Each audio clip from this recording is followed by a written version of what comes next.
আসসালামু আলাইকুম গাইস, আমরা যাচ্ছি ঘোরার জন্য। কোথায় ঘুরবো জানি না। আমাদের সাথে সফরসঙ্গী হিসেবে রয়েছেন সুমন। গতকালকে ঢাকা থেকে আসছে রাত্রে, এবং আজকে তার মানে চিন্তা ভাবনা হয়েছে যে সে ঘুরতে যাবে। তো এই জন্য তার সাথে আমরা বের হয়েছি। সুমন, একটু হাই বলো। Hi, hello. তারপরে পিছনে আছে সোহাগ। আপনারা অনেকে তাকে চেনেন, সুপরিচিত সোহাগ ভাই।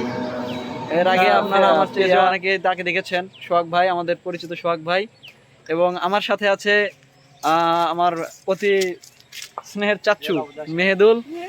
আমরা যাচ্ছি এখন, শেষ পর্যন্ত দেখতে থাকুন।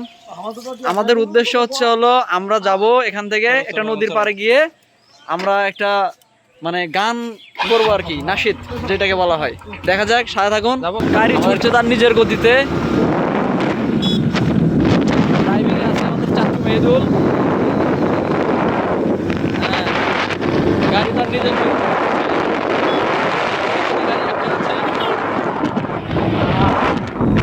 দেখতে থাকুন।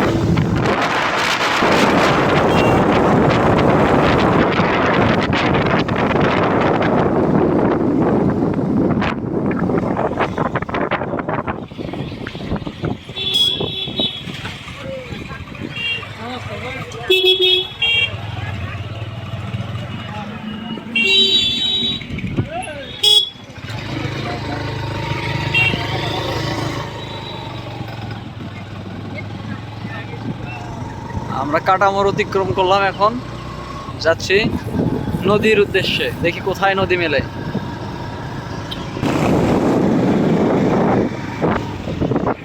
আমরা এই যে নদীর সেই ভাঙা রাস্তা দিয়ে এগিয়ে যাচ্ছি।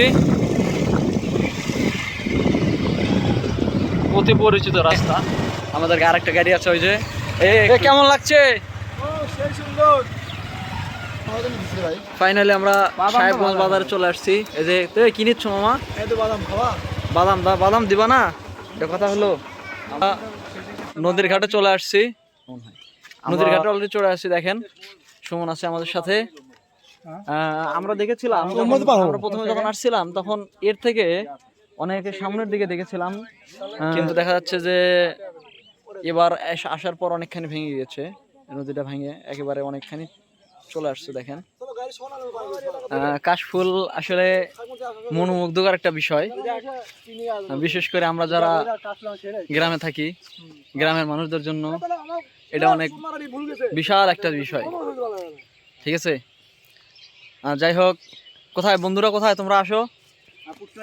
কাশফুলের যে ভিউ দেখেন, আপনাদের দেখেন, একেবারে দেখছেন। হ্যালো গাইস, আমরা চারজন ঘুরে বেড়াচ্ছি। এক নির্জন জায়গাটা একদম নির্জন। ভালো লাগতেছে, অবশ্যই অনেক সুন্দর লাগতেছে। ওর পাশে গরু ডিশ মারছে।